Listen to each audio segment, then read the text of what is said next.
Islamic bank ডাকাতি হয়ে গেছে এই কারণে, যেটা আমার এক ভাই বললেন ওখানে দাঁড়িয়ে, যে ইসলামী ব্যাংক ডাকাতি হয়ে গিয়েছে বিকজ ডাকাত খারাপ ছিল।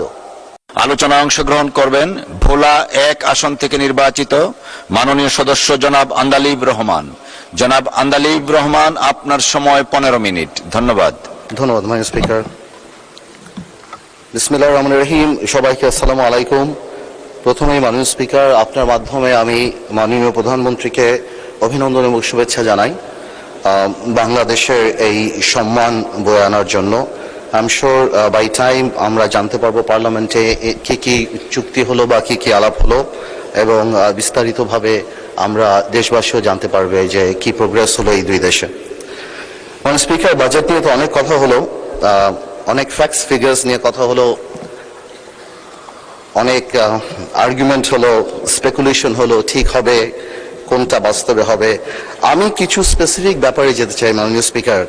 আমি বাজেটে লক্ষ্য করলাম প্রায় 41 লক্ষ ফ্যামিলি কার্ড, কৃষক কার্ড, ডে কেয়ার, ফিজিক্যালি চ্যালেঞ্জদের জন্য ইকুইপমেন্ট আনার ট্যাক্স মওকুফ, স্টার্ট আপে সাপোর্ট, মশলা দাম কমানো, চিকিৎসা খাত বিশেষ করে ক্যান্সার, হার্ট, চোখের ব্যাপার, ওষুধ শিল্পকে কমিয়ে আনা। আই ওয়াজ ওয়ান্ডারিং যে এই বাজেটটা যখন মাননীয় অর্থমন্ত্রী লিখেছেন, তার সাথে অবশ্যই মাননীয় প্রধানমন্ত্রীর অ্যাডভাইস ছিল এবং যারা যারা ছিলেন তাদের মাইন্ডসেটটা কি ছিল। মাননীয় স্পিকার, আমি মাইন্ডসেটটা দেখতে পেয়েছি for the people, welfare of the state.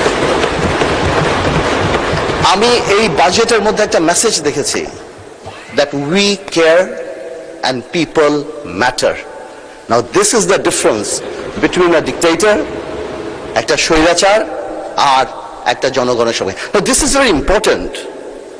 This is very important এই কারণ আমাদের প্রিয় নবী হযরত মুহাম্মদ সাল্লাল্লাহু আলাইহি ওয়াসাল্লাম যখন মদিনা স্টেট করেন, মানে এর উপরে তো সিভিলাইজেশন হয় না, তার সবচেয়ে বড় পিলার দুইটা ছিল, একটা ছিল জাস্টিস আর একটা ছিল হিউম্যানিটি। সেই হিউম্যানিটির মধ্যে রুল অফ ল ছিল। অবশ্যই আলহামদুলিল্লাহ অত বড় নেতা, পৃথিবীর সবচেয়ে বিশ্ব মহামানব উনি, ওনার মতো রুল অফ ল তার পৃথিবীর কোনো দেশে আসবে না, সেখানে অবশ্যই আমাদের ঘাটতি আছে। কিন্তু এই যে ইন্টেনশনটা, এই যে জাস্টিসের ইন্টেনশন, এতিমদের জন্য, মহিলাদের জন্য, ডিস্ট্রেসড মানুষের জন্য, ফিজিক্যালি চ্যালেঞ্জ মানুষের জন্য, এই যে চিন্তাটা, ইনশাল্লাহ আল্লাহ জানি আমাদের এখানে এই বরকতটা নিয়ে আসে। আমি এটাই চিন্তা করি, আমি এটাকেই রেসপেক্ট। মানে স্পিকার, এই জিনিসটা অনেক বেশি ইম্পর্টেন্ট, কারণ আপনার যখন এই গুড ইন্টেনশন থাকে, যেমন সেই সময় মদিনা স্টেট, তারপর 700 ইয়ার্স সারা পৃথিবী রুল করেছেন, এবং যেইভাবে মেরিটোক্রেসি উপরে চলে আসছে, সেই সময় পৃথিবীর সবচেয়ে বড় বড় সায়েন্টিস্ট আমাদের মুসলিম বিশ্ব থেকে আসছিল। এবার আমরা এই বাজেটে এরকম প্রভিশনও আমাদের রাখা উচিত, যাতে মেরিটোক্রেসি অটোমেটিক উপরে আসতে পারে। আজকে বাংলাদেশ একটা ছোট্ট এক্সাম্পল দেয়, মেবি ট্রিভিয়াল, কিন্তু আজকে যারা ইয়াং জেনারেশন বা আপনারা যারা ক্রিকেট খেলা দেখেন, দেখবেন একটা নতুন ছেলে আসছে নাহিদ রানা নামে। এই ছেলেটা পৃথিবীর সবচেয়ে বলার, তাকে আমরা সেইখান থেকে নিয়ে আসতে পারছি বিকজ অফকোর্স আমাদের ওই সিস্টেমে একটা মেরিটোক্রেসি ছিল। আই এম শিওর বাংলাদেশের কোনায় কোনায় এরকম হাজার হাজার বিভিন্ন সেক্টরের নাহিদরা আছে, যাদেরকে আমাদের নিয়ে আসতে হবে। মানে স্পিকার, আরেকটা ব্যাপার, যেহেতু আমি মদিনা সনদে বা মদিনা স্টেটের কথা বলেছি, সেখান থেকে আরেকটা ব্যাপার আমি বলতে চাই, সেটা হলো আমাদের এত বড় একটা ইকোনমি। একবার জামাতের আমার অপোজিশনের একজন লিডার কারেক্টলি বলেছিলেন, আমি যদি উনি ভেঙে বলেননি, জাকাতের কথা। জাকাত is the pillar of the Islamic economy, এবং জাকাত ইজ দ্য ইন্টিগ্রাল পার্ট। জাকাত গিভস প্রোটেকশন। আমরা বাংলাদেশের জাকাতটা একটা হিডেন ইকোনমি, আমরা কেউ বলতে পারি না কত টাকা জাকাত দেয়া হয়। হ্যাঁ, সরকারের আছে জাকাত নেওয়ার একটা ওয়ে আছে, বাট সেটা খুব মিনিমাল। আমি মনে করি বাংলাদেশে মাননীয় স্পিকার একটা ডাটাবেস থাকা উচিত, প্রত্যেকটা নির্বাচনী আসনে কারা জাকাত নিতে পারে সেই নামগুলি একটা ডাটাবেসে রাখা উচিত, যাতে করে আমরা যেই জাকাত দিতে চাই, ইভেন কি প্রবাসীরাও যদি জাকাত দিতে চায়, তাহলে ওই ডেটাবেস অনুসারে তারা ওই জাকাতটা পৌঁছে দিতে পারে।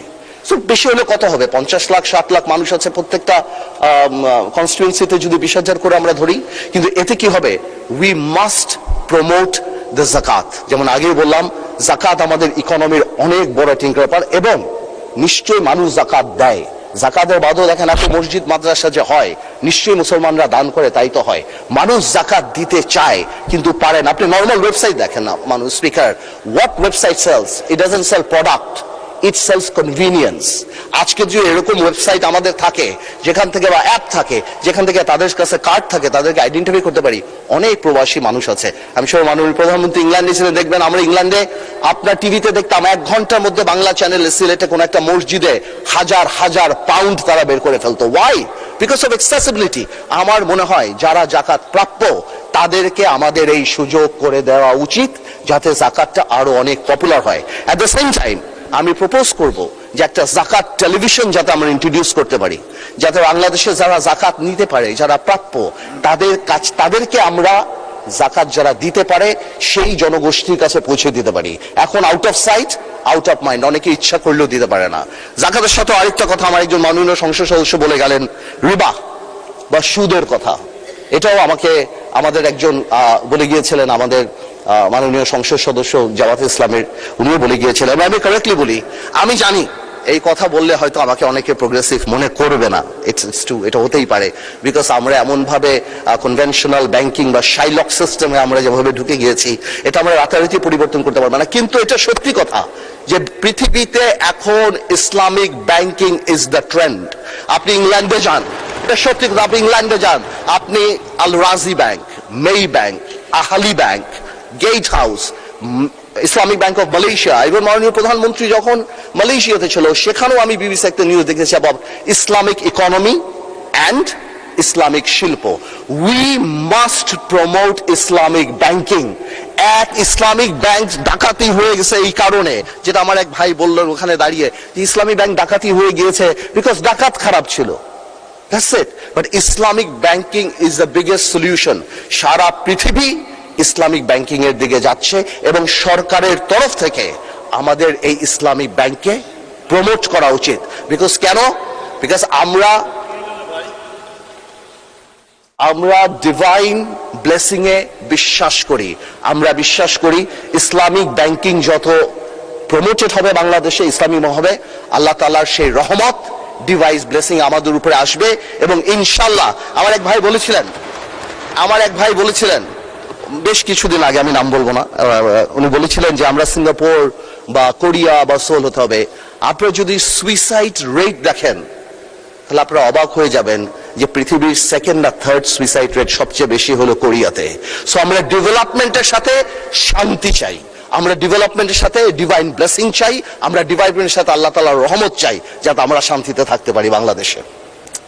মাননীয় স্পিকার, একটা কথা তো রাইটলি চলে আসে, যেই কথাটা বারবার বলে, স্পেশালি আমাদের অপোজিশন থেকে বলা হয় বাজেট নিয়ে, যে এই বাজেট কি আমরা রিকভার করতে পারবো কি পারবো না, বা আমরা কি যেই পরিমাণ অর্থ আমাদের recover, because NBR doesn't have a good track record. এটা একদম দিবালোকের মতো সত্য। আমার দাঁড়িয়ে বললে তো হবে না যে না আমরা এটা করতে পারবো, এনবিআর ট্র্যাক রেকর্ড ভালো না। কিন্তু এটা মানতে হবে, এনবিআর এর ট্র্যাক রেকর্ড কবে ভালো না?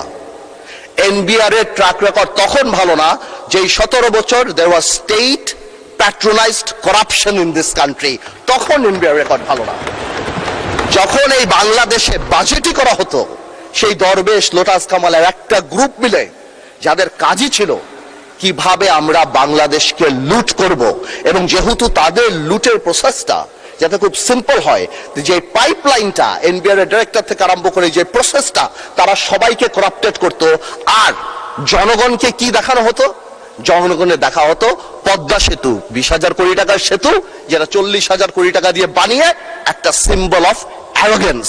ঠিক যেমন মমতাজ আর তাজমহল অনেকে বলে সিম্বল অফ লাভ, আমিও সেটাকে বলতাম শাহজাহান সাহেবের সিম্বল অফ অ্যারোগেন্স, যে কারণে সেই সময় সব ধ্বংস মানুষের হাত কেটে দেওয়া হতো, কিন্তু উনি ওটা নিয়ে ব্যস্ত ছিল।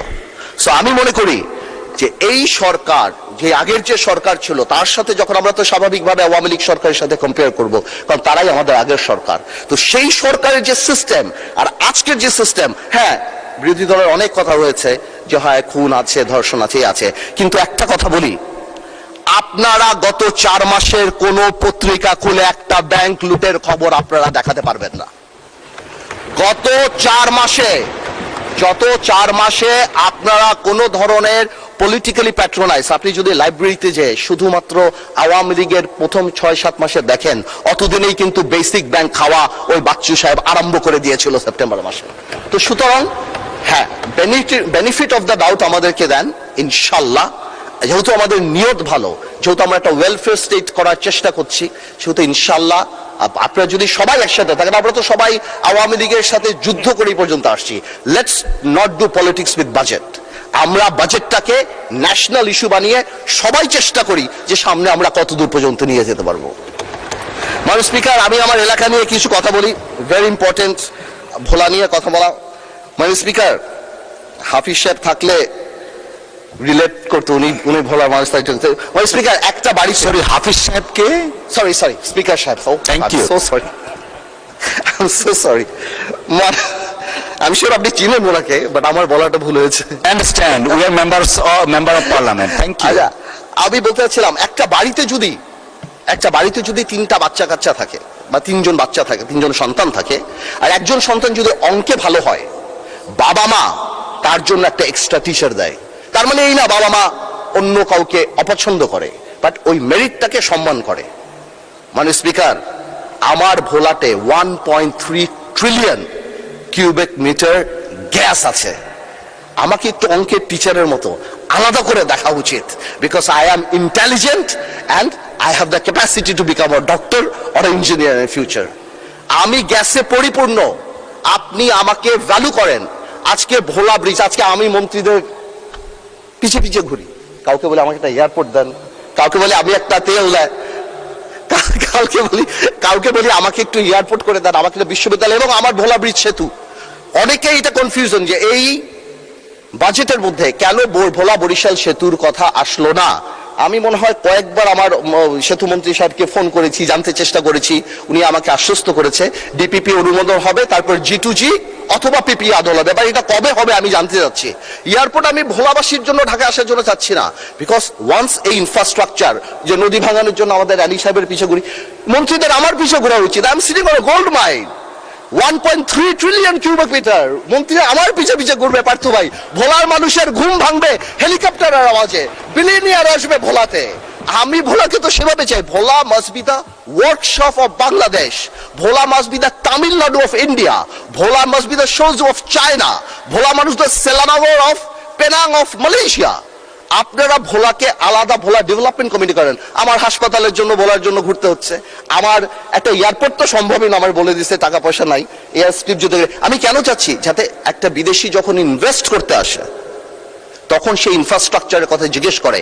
আমি ভোলা আর ঢাকায় আসার জন্য প্লেন চাই না, আমি এই জন্য চাচ্ছি তারা জিজ্ঞেস করে হসপিটালের কি অবস্থা, ইনফ্রাস্ট্রাকচারের অবস্থা, রাস্তাঘাটের কি অবস্থা, স্কুল কলেজের কি অবস্থা, সব ভোলা ব্রিজের কি অবস্থা। এই যে ভোলা ব্রিজ সেতু, আমাদের সেতুটা, এটা কবে হবে বাজেটে কেন না? আমি মাননীয় অর্থমন্ত্রীকে রিকোয়েস্ট করবো, আপনি একটু ভেঙে বলে দিবেন যে কেন নাই, কি হতে পারে, কবে হতে পারে, আপনার স্পিচ যখন হবে।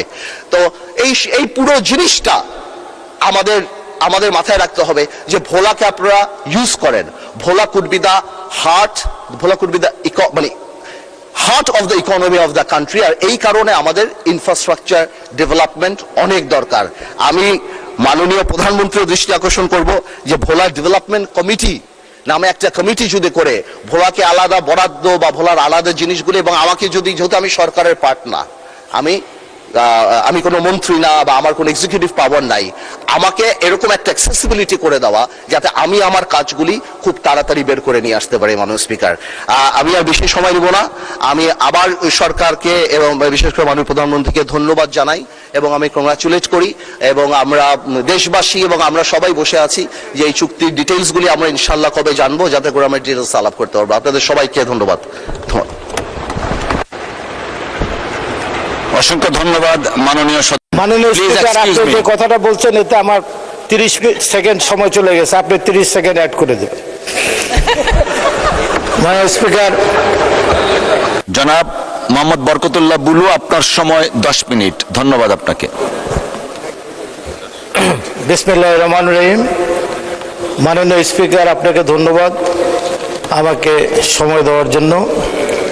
আমি আপনার দৃষ্টি আকর্ষণ করছি মাননীয় স্পিকার, আমি এই সংসদে রাষ্ট্রপতির ভাষণে বক্তব্য রাখি নাই এবং এই বাজেট এই কোনো কোশ্চেন কিছু করি নাই। একদিন মাননীয় বিরোধী দলের নেতার একটি নোটিশের উপর আমি একটু বক্তব্য রেখেছিলাম 7 মিনিট। অতএব আপনি আমাকে একটু কনসিডার করবেন, যেহেতু আমি বক্তব্য রাখিনি। আপনি আমার অত্যন্ত কাছের মানুষ, আপনাকে আমি ভালো জানি। মাননীয় সদস্য, আমি একটু ক্লিয়ার করি। আমি প্রথম দিনেই বলেছি I am instructed and advised by the honourable speaker. This morning honourable speaker instructed me not to extend time. মাননীয় স্পিকার, আপনি যে কথাটা বলছেন এতে আমার 30 সেকেন্ড সময় চলে গেছে, আপনি 30 সেকেন্ড অ্যাড করে দেবেন। মাননীয় স্পিকার, আজকের আমি এখানে দাঁড়িয়েছি 2026-2027 সালের বাজেট।